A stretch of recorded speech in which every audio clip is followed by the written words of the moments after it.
Welcome to Shivprakash classes. Shivprakash classes में सभी साथियों का स्वागत है। दोस्तों, आज 20 MCQ क्वेश्चन सीरीज के विषय में डिस्कस करेंगे जो लगातार अनवरत एग्जाम में क्वेश्चन पूछा जाता है। तो दोस्तों, आइए आज के सेशन का शुरुआत करते हैं।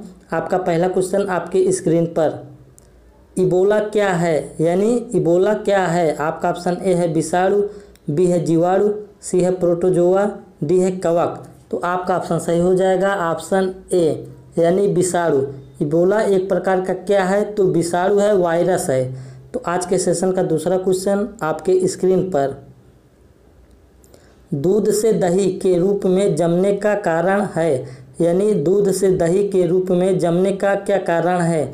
आपका ऑप्शन ए है माइकोबैक्टीरियम, बी है लैक्टोबैसिलस, सी है ईस्ट, डी है इनमें से कोई नहीं। तो आपका ऑप्शन सही हो जाएगा ऑप्शन बी, यानी लैक्टोबैसिलस।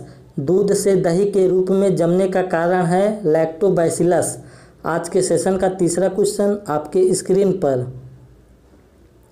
प्रतिजीव पेनिसिलिन किससे प्राप्त होता है, यानी प्रतिजीव पेनिसिलिन किससे प्राप्त होता है। आपका ऑप्शन ए है कृत्रिम प्रोसेस से, बी है कवक से, सी है एक जीवाणु से, डी है इनमें से कोई नहीं। तो आपका ऑप्शन सही हो जाएगा ऑप्शन बी, यानी कवक से। प्रतिजीव पेनिसिलिन किससे प्राप्त होता है, तो कवक से। आज के सेशन का चौथा क्वेश्चन आपके स्क्रीन पर, लिटमस अम्ल क्षार सूचक प्राप्त होता है, यानी लिटमस अम्ल क्षार सूचक प्राप्त होता है। आपका ऑप्शन ए है जीवाणु से, बी है लाइकेन से, सी है विषाणु से, डी है इनमें से कोई नहीं। तो आपका ऑप्शन सही हो जाएगा ऑप्शन बी, यानी लाइकेन से। लिटमस अम्ल क्षार सूचक प्राप्त होता है लाइकेन से। तो आज के सेशन का पांचवा क्वेश्चन आपके स्क्रीन पर, आयोडीन किससे प्राप्त होता है, यानी आयोडीन किससे प्राप्त होता है। आपका ऑप्शन ए है स्पाइरोगाइरा, बी है लैमनेरिया, सी है ग्रेसलेरिया, डी है इनमें से कोई नहीं। तो आपका ऑप्शन सही हो जाएगा ऑप्शन बी, यानी लैमनेरिया। आयोडीन किससे प्राप्त होता है, तो लैमनेरिया से। आज के सेशन का छठा क्वेश्चन आपके स्क्रीन पर, शैवाल के फलने का क्या कारण है, यानी शैवाल के फलने का क्या कारण है।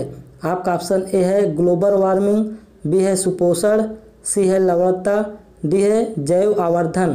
तो आपका ऑप्शन सही हो जाएगा ऑप्शन बी, यानी सुपोषण।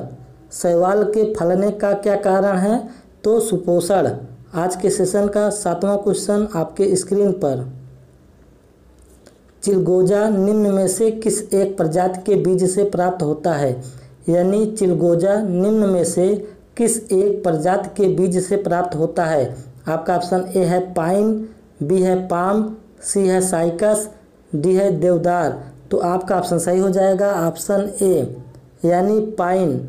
चिलगोजा निम्न में से किस एक प्रजाति के बीज से प्राप्त होता है, तो पाइन के। आज के सेशन का आठवां क्वेश्चन आपके स्क्रीन पर, सबसे लंबा जीवित वृक्ष है, यानी सबसे लंबा जीवित वृक्ष है। आपका ऑप्शन ए है यूकेलिप्टस, बी है सिकोया, सी है देवदार, डी है इनमें से कोई नहीं। तो आपका ऑप्शन सही हो जाएगा ऑप्शन बी, यानी सिकोया। सबसे लंबा जीवित वृक्ष है तो सिकोया। आज के सेशन का नौवां क्वेश्चन आपके स्क्रीन पर, दालें पादपों के किस कुल से प्राप्त होता है, यानी आपका ऑप्शन ए है लिलिएसी, बी है लेग्यूमिनोसी, सी है कवक, डी है इनमें से कोई नहीं। तो आपका ऑप्शन सही हो जाएगा ऑप्शन बी, यानी दालें। खाने वाली जो सभी दलहन फसलें होती हैं, सभी दलहन फसलें होती हैं, पौधे के किस कुल से प्राप्त होती है, तो वह है लेग्यूमिनोसी। तो आज के सेशन का 10वां क्वेश्चन आपके स्क्रीन पर, किस पौधे का वैज्ञानिक नाम सोलेनम ट्यूबरोसम है, यानी किस पौधे का वैज्ञानिक नाम सोलेनम ट्यूबरोसम है। आपका ऑप्शन ए है आलू, बी है टमाटर, सी है प्याज, डी है कटहल। तो आपका ऑप्शन सही हो जाएगा ऑप्शन ए, यानी आलू। अगर ऑप्शन डी की बात करें तो कटहल। तो इसका वैज्ञानिक नाम क्या है, आर्टोकार्पस इंट्रिगा। तो आज के सेशन का 11वां क्वेश्चन आपके स्क्रीन पर। हल्दी के किस भाग से हल्दी पाउडर प्राप्त किया जाता है?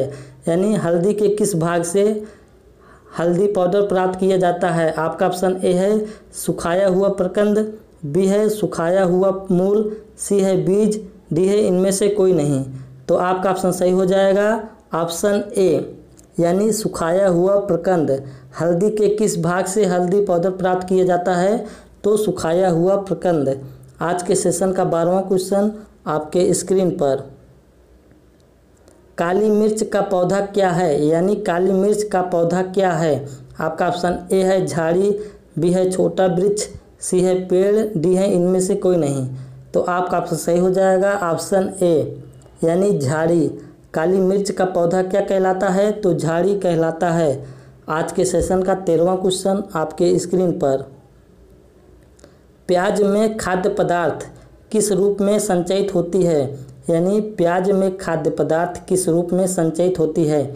आपका ऑप्शन ए है सेलुलोस, बी है प्रोटीन, सी है शर्करा, डी है इनमें से कोई नहीं। तो आपका ऑप्शन सही हो जाएगा ऑप्शन ए, यानी सेलुलोस। प्याज में खाद्य पदार्थ किस रूप में संचयित होता है? तो सेलुलोस के रूप में। आज के सेशन का 14वां क्वेश्चन आपके स्क्रीन पर। जीवन चक्र की दृष्टि से पौधे का सबसे महत्वपूर्ण अंग है? आपका ऑप्शन ए है पुष्प, बी है पत्ती, सी है तना, डी है जड़। तो आपका ऑप्शन सही हो जाएगा ऑप्शन ए, यानी पुष्प। जीवन चक्र की दृष्टि से पौधे का सबसे महत्वपूर्ण अंग है तो पुष्प है। आज के सेशन का 15वां क्वेश्चन आपके स्क्रीन पर। सबसे छोटा फूलों वाला पौधा कौन सा है? यानी सबसे छोटा फूलों वाला पौधा कौन सा है? आपका ऑप्शन ए है बोल्फिया, बी है लेमना, सी है एजोला, डी है फाइकस। तो आपका ऑप्शन सही हो जाएगा ऑप्शन ए, यानी बोल्फिया। सबसे छोटा फूलों वाला पौधा कौन सा है? तो बोल्फिया। अगर सबसे बड़ा बात करें तो वह है रिफ्लेशिया। तो आज के सेशन का 16वां क्वेश्चन आपके स्क्रीन पर।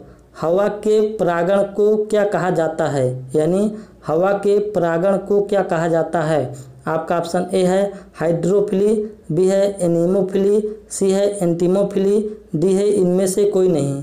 तो आपका ऑप्शन सही हो जाएगा ऑप्शन बी, यानी एनीमोफिली। हवा के परागण को क्या कहा जाता है? तो एनीमोफिली कहा जाता है। आज के सेशन का 17वां क्वेश्चन आपके स्क्रीन पर। निषेचन के बिना अंडे में भ्रूण का बनना क्या कहलाता है? आपका ऑप्शन ए है परनिषेचन, बी है अनिषेचक जनन, सी है अपबीजाणुता, डी है इनमें से कोई नहीं। तो आपका ऑप्शन सही हो जाएगा ऑप्शन बी, यानी अनिषेक जनन। निषेचन के बिना अंडे में भ्रूण का बनना क्या कहलाता है? तो अनिषेक जनन कहलाता है। आज के सेशन का 18वां क्वेश्चन आपके स्क्रीन पर। पपीते में पीले रंग का कारण है? यानी पपीते में पीले रंग का क्या कारण है? आपका ऑप्शन ए है लाइकोपिन, बी है कैरिकाजेंथिन, सी है कैरोटीन, डी है इनमें से कोई नहीं। तो आपका ऑप्शन सही हो जाएगा ऑप्शन बी, यानी कैरिकाजेंथिन। पपीते में पीले रंग का कारण है कैरिकाजेंथिन। तो आज के सेशन का 19वां क्वेश्चन आपके स्क्रीन पर। सिनकोना का कौन सा भाग औषधि देता है? यानी सिनकोना का कौन सा भाग औषधि देता है? आपका ऑप्शन ए है फलबित्ती, बी है छाल, सी है पत्तियां, डी है भ्रूणपोष। तो आपका ऑप्शन सही हो जाएगा ऑप्शन बी, यानी छाल। सिनकोना का कौन सा भाग औषधि देता है? तो छाल देता है। आज के सेशन का 20वां और लास्ट क्वेश्चन आपके स्क्रीन पर। अफीम पोस्ता पौधे के किस भाग से प्राप्त की जाती है? यानी अफीम पोस्ता पौधे के किस भाग से प्राप्त की जाती है? आपका ऑप्शन ए है फूल, बी है पत्ते, सी है अधपके फल, डी है मूल। तो आपका ऑप्शन सही हो जाएगा ऑप्शन सी, यानी अधपके फल। अफीम पोस्ता पौधे के किस भाग से प्राप्त की जाती है? तो अधपके फल से। तो दोस्तों हमने आपके साथ 20 MCQ क्वेश्चन सीरीज डिस्कस कर लिए हैं। तो यदि आप पहली बार क्लास को देख रहे हैं तो शिवप्रकाश क्लासेस को सब्सक्राइब करें, लाइक करें, शेयर करें और सब्सक्राइब करना ना भूलें। सब्सक्राइब करें, उसके बाद बेल आइकन प्रेस कर दें ताकि कोई भी वीडियो का नोटिफिकेशन हो आपके लगे सबसे पहले पहुँचे। तो धन्यवाद, thank you, love you all friends.